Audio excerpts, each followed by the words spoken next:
Donna Harun adalah seorang artis yang memulai karir dengan menjadi model. Penampilan awet muda ibu dari Ricky Harun ini kerap mencuri perhatian.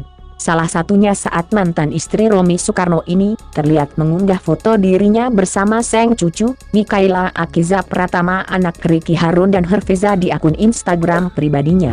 Penampilan dunia Harun dengan mengenakan long dress tanpa lengan itu pun sukses mencuri perhatian publik. Postingan Donna Harun menggunakan setelan berwarna putih di Instagram pun mendapatkan komentar dari netizen, "Gak capek apa Mama Donna? Cantik melulu."